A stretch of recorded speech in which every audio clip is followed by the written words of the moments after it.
A 2003 L48. Let's go ahead and go to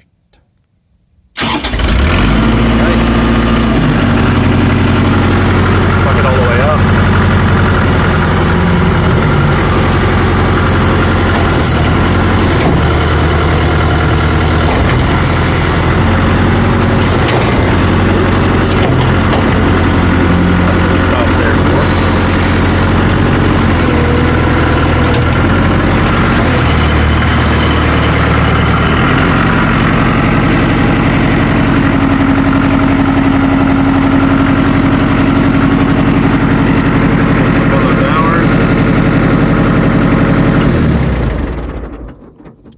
Well, 37.5.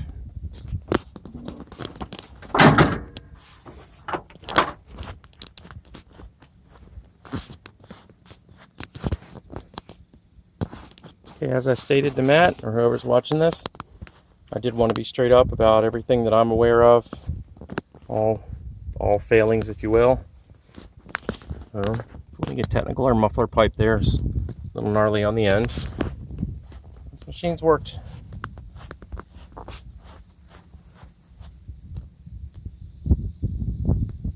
I did a lot of grading with this machine, and I started seeing my bucket getting hurt in the back. So I do have a piece of angle iron on the back right here that's been welded on to give it something else to wear out. My own little MacGyver custom creation there. 2 bolts loose here. I can't recall if I found them. If that's going to be a cause for alarm, I will replace them.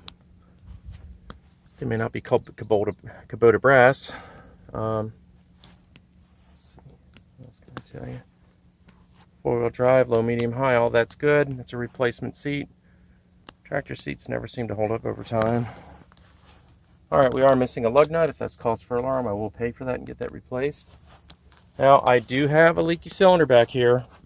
So right now, this guy right here needs a seal. So rather than have it lose all its fluid, I did go ahead and disconnect those lines. If I plug them back in, it's all going to be shooting out of that cylinder. So that's, I don't know, $70, $80, $90 seal kit plus labor.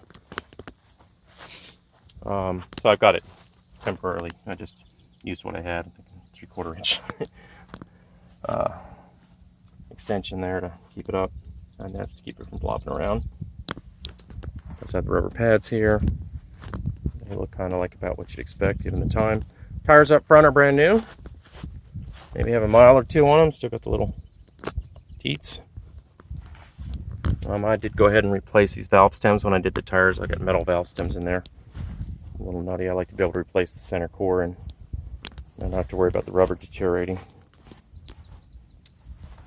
And plenty of good service life left on these back tires.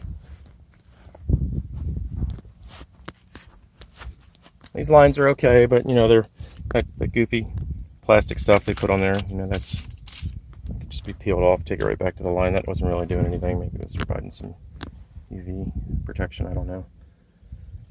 Everything's good on the backhoe. I got the front end, I mean, showing you that it can pick itself up, and it can do the same thing in the back if we were hooked up, of course.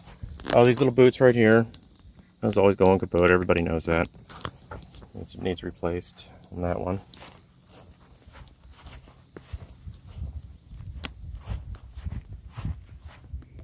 That one too. That's all I can think of. Oh, probably noticed we appear to be missing some stuff up front. That's all over at my shop. I put that new battery in, and it's my own little creation to keep it stable. It's bigger than the battery that came in it. But yeah, I have the grill and everything that goes there.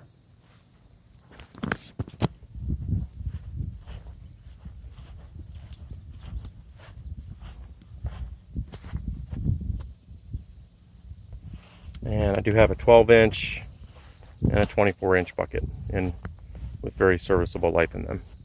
If anybody needs a picture of those, I can get those as well. Oh, yeah, this line right here got caught on something. If that's cause for alarm, I will remove it and get it straight. It's a fixed line, it goes up there, and I just decided it, you know, kind of it doesn't have quite the same twist that it ought to have on it, but I was concerned about if I went in and started monkeying with it, it might crimp. But I suppose if I work it carefully on a bench and very carefully, and have a vise, I'll get her straightened out.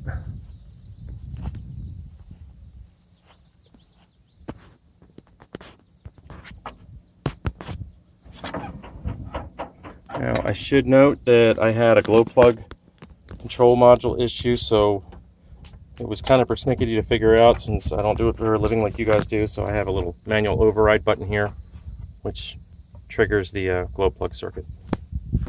That worked fine for me all winter.